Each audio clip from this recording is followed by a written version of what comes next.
안녕하세요. 스위스 제네바에 살고 있는 제이전트입니다. 오늘은 제네바에 이사 오실 경우에 이제 자녀가 있으신 분들은 학교를 어떻게 골라야 되는지 고민이 많으실 텐데요. 사실 저희가 모든 학교를 다 다녀보지 않았기 때문에 학교의 장단점을 딱 콕 집어 얘기할 수는 없는 상황이고, 다 각자 상황과 환경, 그리고 아이들의 어떤 성향과 이런 걸 종합적으로 따져봤을 때 가장 자기 가정의 자녀가 즐겁게 다닐 수 있는 학교라면 사실은 어디를 불문하고 그것이 가장 가족에게 맞는, 자녀에게 맞는 인터내셔널 스쿨이라고 보면 될 것 같습니다.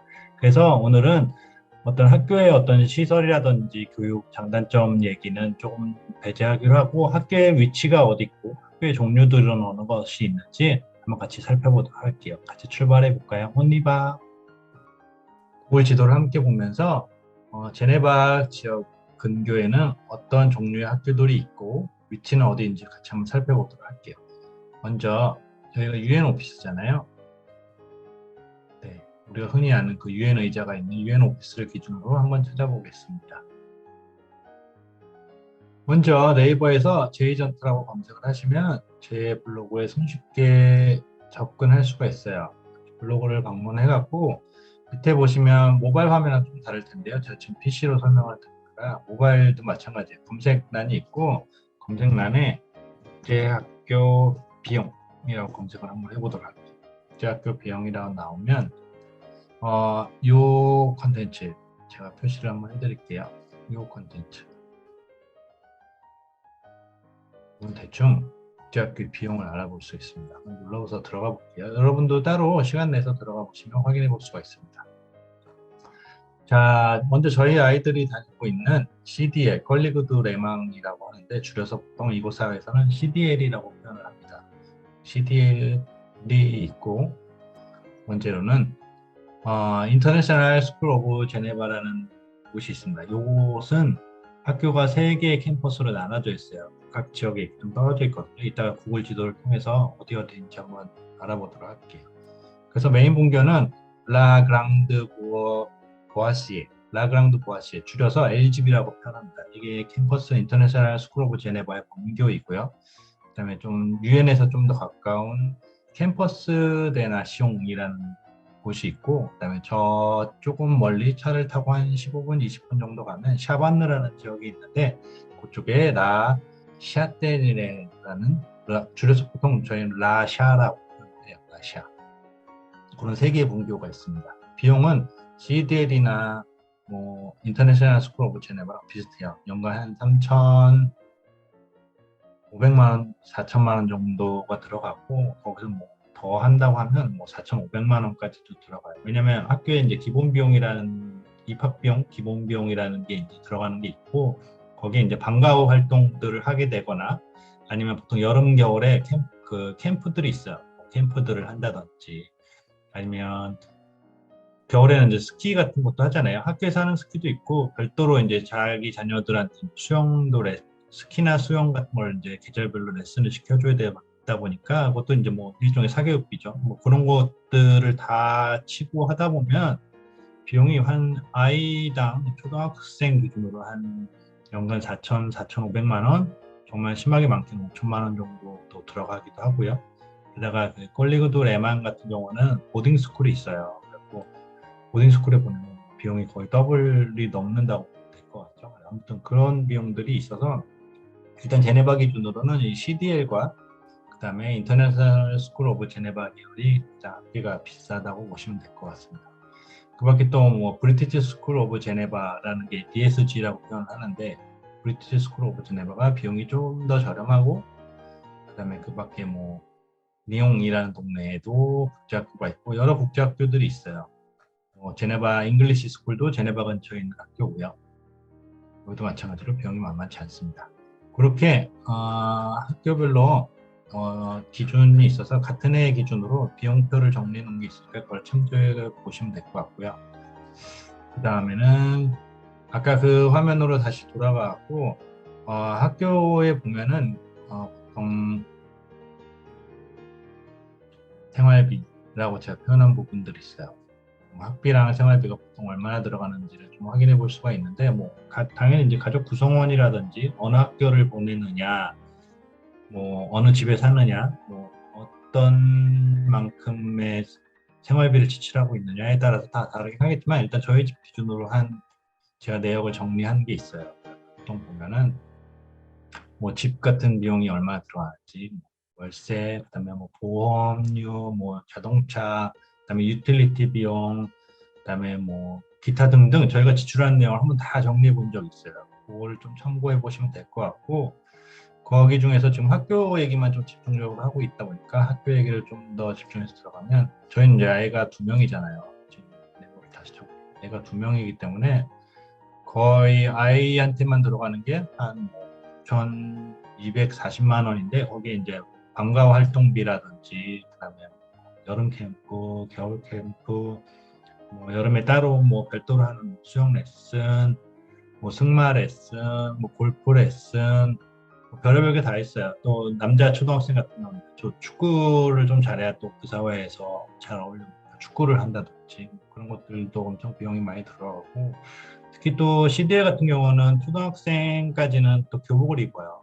뭐 교복 비용도 생각보다 만만치 않게 들어가기 때문에 여름 교복 입고 겨울 교복 입고 기타 이것저것 다 치면은 아무튼 학비도 만만치 않게 들어갑니다. 이 회사별로 뭐 지원 범위의 퍼센티지에 따라서 지원해주는 범위도 있고 저희 같은 경우는 지금 전액을 다 지원해주고 있는 상황인데 별도로 방과후 수업이라든지 그다음에 급식료 이런 것들은 지원이 되고 있지 않아서 그런 것들은 저희가 따로 별도로 지원 비용을 내고 있는 상황이긴 합니다. 물론 이제 회사에서 좀 지원해주는 초기 정착 비용이라고 그래갖고 어떤 일종의 가족들이 정착에 꼭 필요한 비용들 같은 예산이 있었고 거기서 좀 사용하긴 했었는데 그것도 뭐 무한정 있는 건 아니라서 이미 다 소진하고 없는 상황입니다. 그 다음에 뭐 급식 같은 경우도 의외로 급식 같은 거가 뭐 별거 아니라고 생각할 수도 있지만 그걸 뭐 매일 비용 그 다음에 자녀가 뭐 한 명, 두 명 이상인 경우에는 뭐 비용이 기하급수적으로 늘어나서 보통은 이제 도시락을 싸주는 경우들도 많고 아니면 뭐 그것들 대비해 갖고 훨씬 시간을 아껴서 내가 뭔가 좀 더 바람직한 일을 하겠다라고 하면은 사실 그 비용을 상쇄시켜 갖고 다르게 생각해 볼 수도 있어서 급식을 신청하는 상황들도 있습니다. 저희는 급식을 신청하지 않았던 이유는 초반에 아이들이 이제 식사량을 체크할 수가 없어서예요. 보통 제가 급식하는 데를 한번 따라가 봤더니 약간 이제 뷔페식으로 되어 있었는데 아이들이 딱 자기 입맛에 맞는 것만 편식해서 골라서 먹기도 하고 그렇다 보니까 양도 어떨 때는 막 빨리 먹고 놀고 막 가야 되다 보니까 제대로 먹지도 않는 아이들도 많고 아무튼 그런 종류들이 있어서 그런 아이들이 보여서 저희는 도시락을 싸갖고 오면 이제 집에 돌아왔을 때 도시락을 남겨오는 거나 다 먹거나 뭐 이런 거를 상황을 봤을 때 다 먹었으면 아 얘가 이런 음식들은 이곳에 이제 있어갖고 잘 먹게 되는 음식들이구나 아니면 뭐 요리해서 싸주는데 도시락을 많이 남겨갖고 왔을 경우에는 아 뭐 왜 남겨왔니 뭐 물어볼 수도 있고 놀다가 남겨왔어요 아니면 사실 직접적으로 말은 안 하지만 뭐 실제로 맛이 조금 입맛에 안 맞았다든지 뭐 이런 것들을 체크할 수 있어서 일단 도시락을 저희는 싸줬던 것 같습니다. 비용적인 이유도 당연히 있죠. 뭐 학교 급식이 이제 뭐 별거 아닌 것 같긴 해도 그게 매일매일 쌓이다 보면 은근히 꽤 비용이 만만치 않게 됩니다. 이제 학교 위치에 대해서 한번 알아보도록 할게요. 가장 먼저 저희 아이들이 다니고 있어서 저희 아이들이 다니고 있는 학교 먼저 설명해 드리겠습니다. 이 유엔 오피스를 기준으로 해갖고 먼저 CDL이라고 표현하죠. 다시 CDL.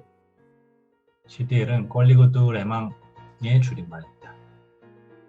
주도가 좀 감이 안 오시죠? 좀 더 넓혀서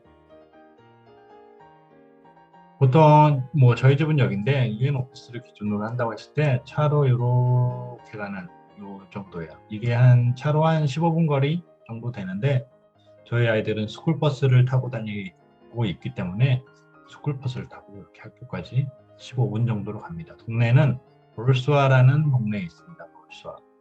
제네바의 바로 옆 동네가 볼수아라는 동네예요. 이곳에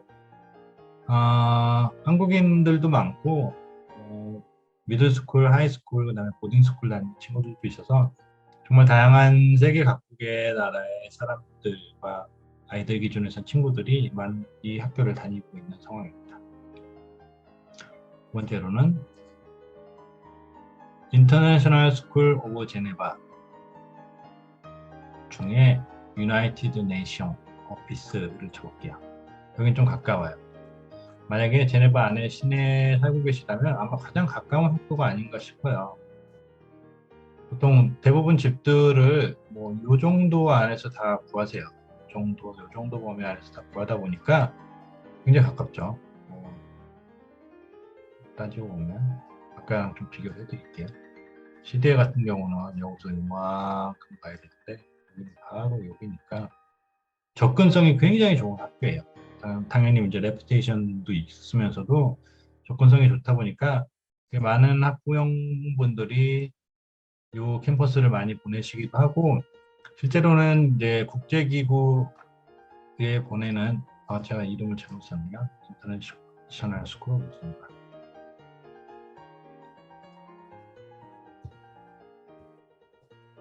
인터내셔널 스쿨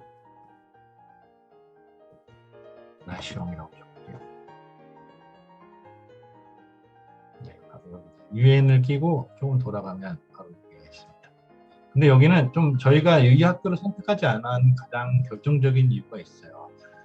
프라이머리는 여기 있고 그 다음에 프리스쿨은 여기 있었어요. 당시 지금 나눠 있긴 하지만 뭐 어쨌든 그쪽에 학교를 보내시는 분들의 이야기로는 이 두 학교가 결국은 이제 합쳐져서 분교가 하나가 된다는 이야기가 있긴 한데 뭐 공사 중이라고 하는데 또 저 직접적인 소식은 들어본 거 없습니다. 아무튼 당시에 저희 딸은 프리스쿨이었고 저희 큰아이는 이제 막 초등학교 2학년 정도가 되는 상황이라서 지금 3살 차이가 나는데 그래서 제가 여기를 2개를 따로따로 데려다 줬어야 되는 상황이 있어서 그 당시에 가장 결정적인 이유 중에 하나는 프라이머리와 프리스쿨이 건물이 나눠져 있다가 가장 결정적인 이유였었고 두 번째는 국제기구를 다니는 가족들의 친구가 좀 많이 있었다. 그다음에 일본인들이 좀 많이 있었다.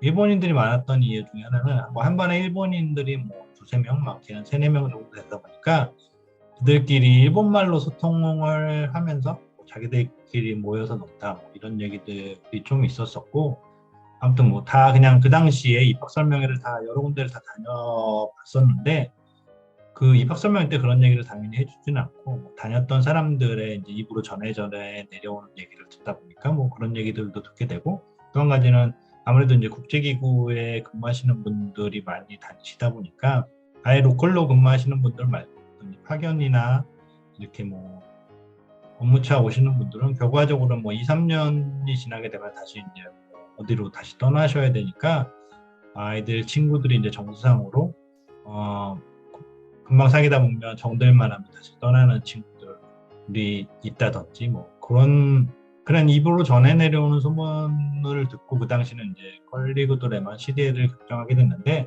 막상 CDL을 다녀보니까 CDL도 똑같아요. 그러니까 그런 것들은 다 그냥 편견이고 어느 학교든지 다 오고 나가고 하는 친구들이 다 있고 아무래도 제네바라는 도시 특성상에 국제 기구들, 뭐 글로벌 컴퍼니들이 엄청 많다 보니까 뭐 어느 학교라고 해도 뭐 들고 나고 안 하는 사람들은 없어서 다 같은 회사 사람들도 어떤 사람들은 여기 뭐 인터내셔널 스쿨 오브 제네바 보내시는 분들도 있고 CDL 보내시는 분들도 있고 그냥 다 취향인 것 같아요. 또 하나 이제 결정적인 것 중에 하나는 수요일 날에는 인터내셔널 스쿨 오브 제네바는 12시 반인가 12시에 끝난다고 하더라고요. 반면 이제 컬리그 드레마는 3시 반에 끝나게 되니까 수요일 날에 아무래도 좀 더 시간을 활용할 수 있는 것도 좀 더 크기도 해서 그리고 마지막으로는 제가 이제 교복에 대한 좀 로망이 있었어요. 아이들이 교복을 입었을 때에 되게 그런 상상했었던 모습들이 있어서 교복이 있는 학교로 가자라고 해서 결정해서 CDL을 가게 됐었는데 나중에 이제 좀 미들스쿨이나 하이스쿨 같은 데 가면 보딩스쿨로 오는 아이들이 많대요. 그 CDL 같은 경우는 그러다 보니까 아이들이 뭐 자기의 어떤 부에 대해서 부를 과시한다든지 친구들과 좀 비교해갖고 어떤 그런 부분들이 좀 생겨서 나중에 후에는 뭐 하이스쿨이나 뭐 이렇게까지 간다고 치면은 부가적으로는 그런 보딩스쿨과 같이 다니는 친구들이 있어서 그게 좀 단점으로 많이 작용한다고 하기도 하더라고요. 교육과정은 뭐 인터내셔널 스쿨 오브 제네바나 CDL이나 다 비슷해요. 당연히 영국제 교육 방식, 뭐 미국제 교육 방식 다 이제 대입할 때도 다 어쨌든 선택 사항들도 있고 학교에서 가르치는 뭐 의무 과정 중에서 프렌치도 있고 자 나중에 이제 미들 하이스쿨 가면 제2 외국어 고르는 것도 뭐 프렌치, 뭐 독일어, 스페인어 뭐 다 고르는 전반적인 커리큘럼은 다 비슷하다고 보시면 될 것 같습니다. 그 다음에 이 인터내셔널 스쿨 오브 제네바에 본교가 있어요. LGB라고 표현하는데 여기를 한번 가보겠습니다. 여기는 호수 남쪽에 있어요. 그래서 실제로 한국인 분들 중에 사시는 분들이 보통 요 지역에 사시는 분들은 요 인터내셔널 스쿨 오브 제네바를 보내기도 하고 요 밑부분에도 한국인 분들도 많이 살고 계세요. 여기 이쪽에도 많이 살고 계시고 이쪽에도 많이 살고 계셔서 이쪽에 계신 분들은 다 요 인터내셔널 스쿨 오브 제네바 LGB에 많이 보내십니다. 이 LGB는 아무래도 본교다 보니까 본교로서의 어떤 뭐 장점이 좀 더 있기도 하겠죠. 사실은 뭐 그렇다고 해서 뭐 어떤 처음에 이제 제네바에 오게 되면 그런 상상들을 많이 하세요. 아이가 조금 힘들더라도 한국인 친구가 아예 없는 곳에 보내야 아이들이 처음엔 힘들더라도 결국은 적응을 빨리 해서 영어도 빨리 늘고 프렌치도 빨리 는다라고 가설을 세우시는 분들도 있고 반대인 경우도 있어요. 아니다. 뭐 아이의 어쨌든 정신적인 건강과 이런 것들이 훨씬 초반에 좀 더 중요하기 때문에 한국인 친구들이 좀 있어도 그 안에서 어울려 놀면서 학교를 먼저 적응하고 그다음에 차차 뭐 영어나 프렌치 익숙해져도 된다. 뭐 그런 두 가지의 케이스의 가설을 갖고 오시는 분들이 있는데 그것도 마찬가지로 일장일단이 다 있는 것 같아요. 또 그렇다고 해서 그 앞에 대전제인 한국인이 아무도 없는 학교가 있느냐 뭐 그런 것도 아닌 것 같아요. 왜냐면 다들 생각하시는 게 비슷하게 생각을 하셔서 뭐 어딜 가든 뭐 한국인 친구들이 같은 반에 있을 수도 있고 같은 학년에 있을 수도 있고 없을 수도 있지 어떤 학교만이라고 해갖고 굳이 뭐 한국인이 없는 학교 이렇게는 있지는 않는 것 같아요. 다 그게 이제 다 오시는 출장이라든지 파견 오시는 일정에 따라서 그냥 달라지는 거지 뭐 한국인이 없는 완전히 외국인만 있는 뭐 그런 뭐 꿈꾸던 그런 학교가 있지는 않아요. 또 그렇다고 해갖고 한국인이 있었다고 그래갖고 뭐 얘네들이 계속 몰려다니면서 한국말로만 노느냐 뭐 그렇게도 있을 수도 있지만 또 아닐 수도 있어서 결과적으로 아이들의 언어 문제들은 학교에 가고 즐겁게 놀다 보면 자연스럽게 느는 것 같아요. 당연히 이제 아이별로 시간의 차이가 좀 있긴 하겠지만 저희가 뭐 하루에 1시간씩 컴퓨터 앱이나 책을 보면서 1시간씩 영어 공부를 한다고 해도 그 친구들은 뭐 하루에 8시간, 9시간씩 뭐 학교에서 맨날 영어를 쓰기 때문에 저희가 1시간 하는 거를 8배, 10배 이상으로 말을 많이 쓰고 듣고 하다 보니까 뭐 그냥 뭐 시간이 해결해 주는 것 같아요. 약간 시간의 편차가 있을지언정 아이들의 영어는 금방 우리처럼 뭐 논리적으로 접근하는 것도 아니라서 바로 스펀지 같이 빨아들이고 바로 금방금방 적응을 하기 때문에 아이를 학교에 잘 적응시켜 갖고 아이들이 이제 친구들이랑도 잘 지내게 되고 엄마들이 좀 더 노력해서 플레이 데이트 같은 걸 해준다든지 이런 것들을 하면서 잘 지내는 게 아이들의 어학 실력이랑도 바로 연계되는 거지 아이들이 뭐 어떤 학교가 영어를 좀 더 잘 가르치냐 뭐 아무도 뭐 한국인이 없는 곳에 가야 바로 영어를 금방금방 배우게 된다 뭐 이런 건 아닌 것 같아요. 물론 이제 초반에 적응할 때 영어를 좀 더 잘하면 아이들이랑 금방 친해지긴 하기 때문에 집에서도 조금의 노력은 필요하긴 해요. 물론 더 시간이 오래 걸려서 자연스럽게 하는 경우도 있지만 집에서도 조금 더 학기 초반에 아예 영어를 모르거나 아예 조금밖에 할 수 없는 친구들이 오면 부모가 집에서 이제 좀 더 지원을 해주면은 집에서 공부한 게 이제 학교에서도 좀 더 이제 시간이 좀 더 단축되면서 아이들도 훨씬 더 즐거워하는 학교 생활이 될 것 같아요. 그리고 제가 지금 인터내셔널 스쿨 오브 제네바에 하나는 나시옹 유엔 근처에 있는 학교랑 그다음에 본교 LGB 하나 설명드렸고 마지막은 요 분교 세 개 중에 마지막은 라샤라고 하는 학교입니다. 발음도 어려워요. 그래서 저희는 그냥 나샤라고 하고 있어요. 여기 줄여서 나샤 이렇게만 표현하고 있습니다. 얘는 좀 더 멀어요. 그래서 제네바에서 다니기는 약간 차로는 한 25분?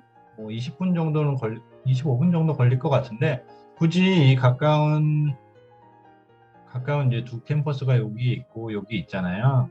여기 두 캠퍼스 어쨌든 사는 지역이 여기면은 그 두 캠퍼스에 보내는 게 낫지 이렇게까지 멀리 다니지는 않는 것 같아요. 사실 여기서 보면 고속도로를 계속 따라서 샤바느라는 동네까지 가야 되거든요. 여기가 보통 여기에 샤바느라는 동네거든요. 호수 쪽 이름으로 따지면 꽃배 고, 요 동네 사시는 분들한테는 아마 여기를 보내시는 학부형들도 계세요. 보통 여기 근처에 사시는 분들은 아예 훨씬 더 아무래도 제네바 시내보다는 혹은 시내 근교보다는 조금 더 같은 비용으로 좀 더 주거지 환경이 더 좋다든지 주거지 공간이 더 넓어진다든지 뭐 할 수 있기 때문에 뭐 그런 걸 다 따져봐갖고 보내시는 분들도 계십니다. 그렇게 크게 CDL과 그다음에 인터내셔널 스쿨 오브 제네바가 이제 크게 인터내셔널 스쿨로 많이 거론이 되는 곳이기도 하고 그 다음으로 좀 되는 것이 GES 제네바 잉글리시 스쿨입니다. 제네바 잉글리시 스쿨 아예 제대로 쳐볼까요? 제네바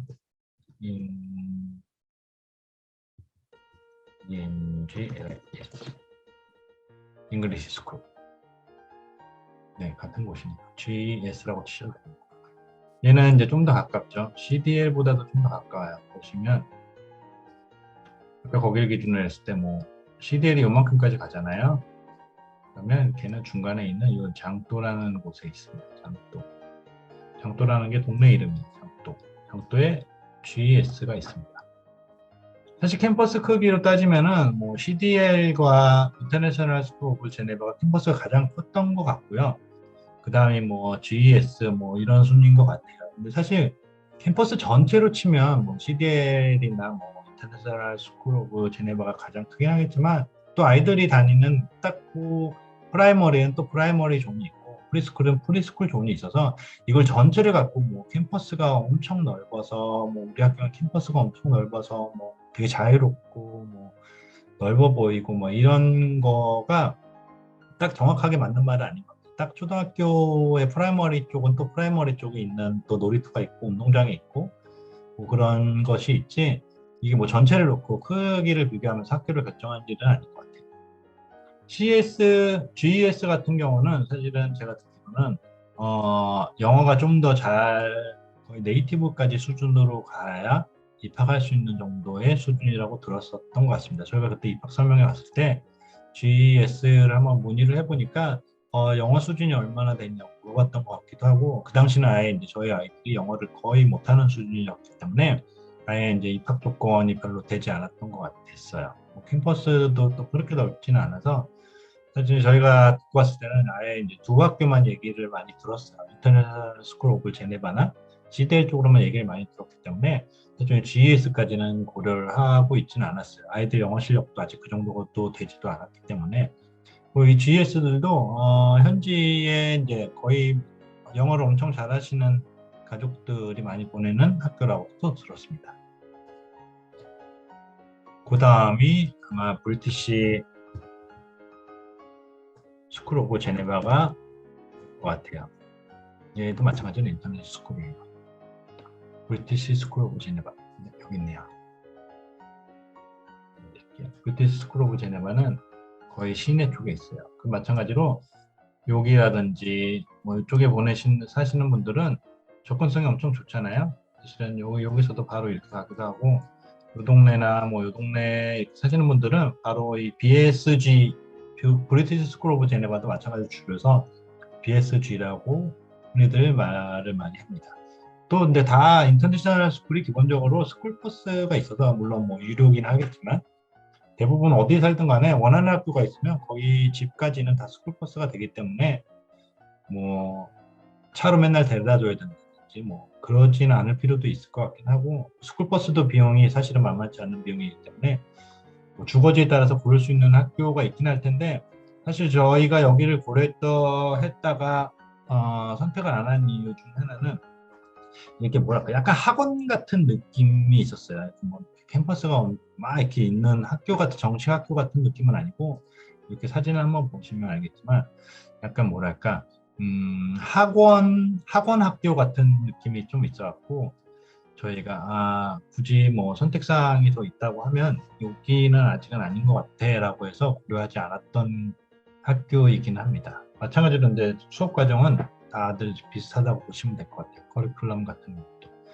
사실 이 학교는 옛날에 저희 아이들이 2016년에 처음 왔었을 때, 그때는 이제 초등학생도 아닐 무렵이었는데, 여기는 이제 프리스쿨을 저희가 공립학교를 처음에는 프렌치 공립학교를 보내다가, 그다음에 아이가 너무 좀 적응을 못해갖고 다시 이제 영어를 쓰는 사립학교로 이제 보내게 됐었는데, 그 사립학교 초등학교 가기 전에 프리스쿨 사립학교를 결정하기 전에 고려했었던 학교 중에 하나였었어요. 근데 결과적으로 이쪽에는 보내진 않고 당신은 집에서 좀 더 가까운 프리스쿨 같은 경우에는 벨스쿨이라는 데가 있었어요. 여기는 초등학교 과정도 있긴 하지만 좀 더 유치 과정에 좀 더 적합했던 것 같아요. 이 벨 스위tzerland라는 곳인데 이것도 뭐 학비는 만만치 않았어요. 제가 당시는 이 꼴라동이라는 곳에 살았었어요. 그러니까 꼴라동에서 차를 타고 금방 이렇게 뭐 걸어가기도 하고, 버스를 타고 가면 뭐 두 정거장, 세 정거장밖에 안 돼서 여기서 버스 내려가고 쭉 걸어갔던 생각이 나네요. 이 벨스쿨에서 되게 좋은 경험을 많이 했었어요. 이 벨스쿨을 다닐 때까지는 완전히 거의 이제 영어를 못했던 수준이었던 상황이기 때문에 여기 가서 영어도 정말 많이 배웠었고, 초등학교 입학하기 전까지도 큰아이, 둘째 아이 모두 다 잘 다녔던 곳이에요. 물론 이제 여기도 학원 학교처럼 뭐 너무 캠퍼스가 있고 이런 건 아니고 그냥 건물 자체가 그냥 학교 학원이긴 한데, 한 반에 한 많아야 6, 7명 정도밖에 안 돼서 딱 그만큼의 아이들이 서로 이제 의사소통하면서 선생님과 교류하기 딱 좋았던 것 같고, 당시에 나중에 지나고 보니까 이 벨스쿨 다녔던 것이 굉장히 많이 도움이 됐었던 것 같은 생각이 좀 듭니다. 이 벨스쿨 같은 경우가 프리스쿨이었을 때 아이들을 보내기 딱 좋았던 것 같고, 이 정규 학교 과정을 또 인정을 받을 수 있기 때문에 실제로는 이제 학교에 가까운 학원이라고 보시면 될 것 같습니다. 그 밖에도 몬테소리, 그거랑 비슷하게 고려했던 곳이 몬테소리라는 거 있어요. 몬테소리도 여러 지점이 있었어요. 몬테소리는 지점이 많아서 여기도 있었고 여기도 있었고, 몬테소리는 뭐 한국의 뭐 영유 같은 곳이에요. 영어 유치원 같은 곳이라서 몬테소리도 고민을 많이 했었었고, 그 다음에 또 하나가 마지막으로 진보리라는 곳이 있었습니다. 진보리도 몬테소리 근처에 있어요. 그 진보리는 근데 이제 뭐랄까 아까 그 벨스쿨이나 몬테소리 같은 게 이제 좀 더 교육에 가까운 곳이라고 하면, 얘네는 좀 더 교육의 범위를 조금 더 줄이면서 좀 더 이제 몸으로 하는 뭐 이런 것들이라서, 약간 프리스쿨에서도 좀 저학년 한 4, 5세 3, 4, 5세 정도들이 가면 이제 맨날 이제 놀기도 하면서 영어도 이제 귀에 익숙하게 들리기도 하고 뭐 그런 곳에서도 고려해봤을 때 괜찮았던 곳이기도 한데, 저희는 당시에는 이제 좀 더 교육의 목적에 좀 더 있어서 벨스쿨을 정하게 된 것 같습니다.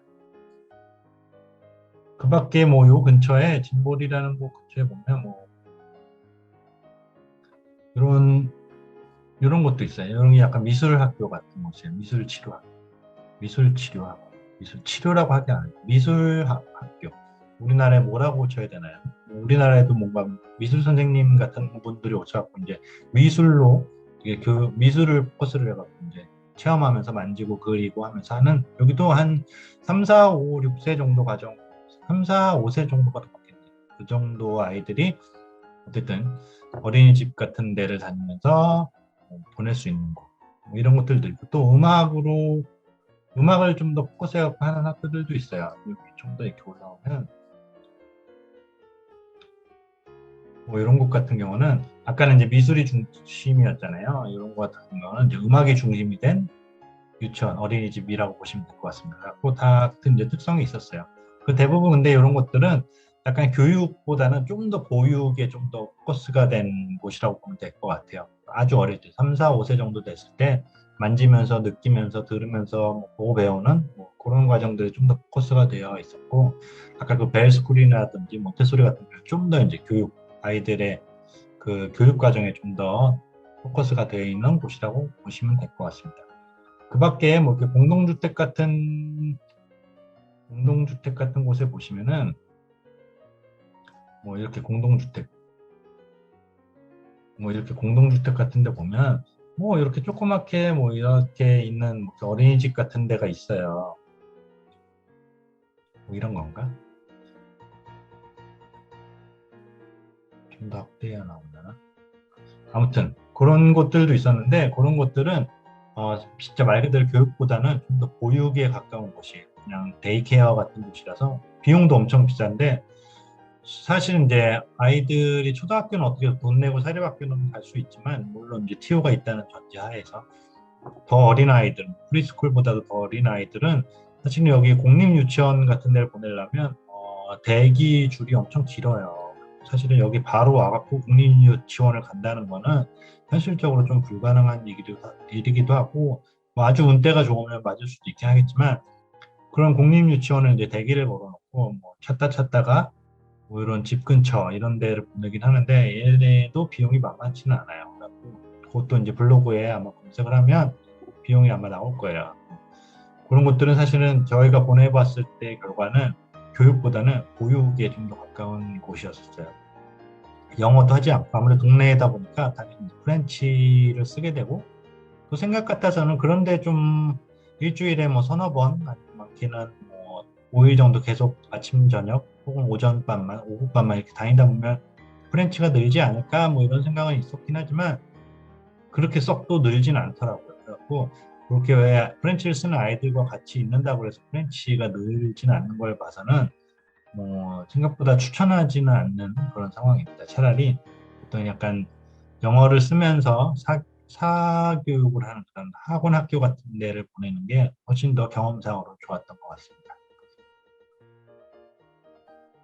이렇게 제네바 근처에서 제네바에서 다닐 수 있는 인터내셔널 스쿨 종류라든지 그다음에 어떤 프리스쿨, 그다음에 프리스쿨 더 밑에 유치원까지 어떤 종류들이 있는지를 같이 좀 알아봤고 좀 더 자세한 사항들은 네이버 블로그에 가시면 뭐 여러 가지 것들을 제가 정리해 놓은 게 있어요. 가령 뭐 학교 갔을 때 준비물들은 뭔지, 학교 갔을 때 준비물 같은 것도 아마 정리해 놨던 게 있었던 것 같아요. 국제 학교 준비물. 뭐 이렇게 쳐볼까요? 국제 학교 준비물. 뭐 이런 거 같은 거 누르시면 준비물이 뭔지 이렇게 학교에서 알려주는 것들이 있어요. 뭐 대부분 다 뭐 연필, 뭐 볼펜, 지우개 이런 건 다 알아듣긴 한데 뭐 특이한 것들이 있어서 뭐 그런 것들은 제가 체크업을 해놨으니까 나중에 학교 갈 때 챙기면 아마 좋을 것 같아요. 가장 특이했던 것 중에 하나는 뭐 지워지는 볼펜 같은 게 있었어야 된다 뭐 이런 게 있거든요. 아무튼 그런 것들도 같이 확인해 볼 수가 있고 그다음에 뭐 실제로는 여기도 물론 팔긴 하지만 비싸서 한국에서 좀 갖고 오면 좋은 것들도 마찬가지로 제가 좀 표현해 놨어요. 그 블로그에 올려놨어요. 가령 뭐 네임택 같은 거라든지 네임택 같은 거가 있으면 뭐 이름 결과적으로는 학교에 이제 입학 첫 시기가 되면 자기 연필이라든지 볼펜 모든 항목에 자기 이름을 써서 라벨링을 하나 해라, 네, 해라라는 지시가 있으니까 이런 거 이제 스티커 갖고 오면 한국에서 사갖고 오면 써먹기가 아주 좋고 뭐 기타 것들 여기서 사도 되긴 하는데 한국 것들이 좀 더 싸거나 뭐 그런 것들도 정리해 놓은 게 있으니까 그거 참고하시면 될 것 같아요. 그다음에 급식도 결과적으로는 아, 학교 급식도 제 급식 급식 같은 것도 제가 블로그에 올려놨어요. 제가 급식을 그래서 따져보니까 급식 비용이 얼마나 되는지를 한번 고려해 본 게 있거든요. 뭐 급식도 한 끼에 뭐 연간으로 끊으면 뭐 16g, 뭐 저희 같은 경우는 애가 둘이니까 벌써 32g이잖아요. 그것도 연간으로 이제 1년권으로 끊었을 때가 이렇게 좀 할인해 갖고 16g이지, 쿠폰 같은 걸 살 수가 있어요. 뭐 월수금을 그냥 엄마가 도시락 싸주기로 하고 화목에만 급식을 먹어라라고 하면 그때는 이제 16g 아니고 돈이 좀 더, 쿠폰은 좀 더 돈이 더 많이 소비가 돼서 실제로 아이가 한 명일 때는 사실은 조금 상관없긴 하지만 두 명 정도 됐을 때는 집에서 도시락을 싸주는 게 훨씬 경제적일 수도 있긴 하겠죠. 그래서 종합적으로 블로그에 오셔갖고 원하시는 키워드로 검색을 좀 해보시면 비슷한 키워드로 정리해놓은 글들이 많으니까 그거 한번 참고해 보시면 될 것 같아요.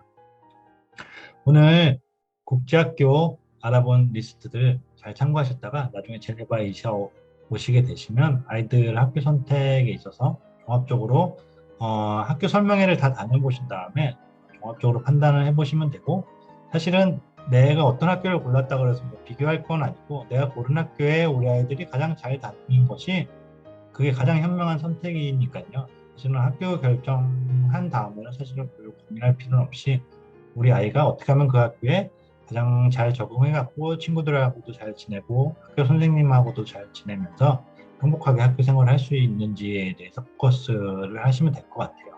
학교끼리는 뭐 비교할 수 있는 논쟁의 거리는 별로 없는 것 같아요. 그럼 다음 시간에 좀 다른 콘텐츠로 다시 인사드려 볼게요. 오바.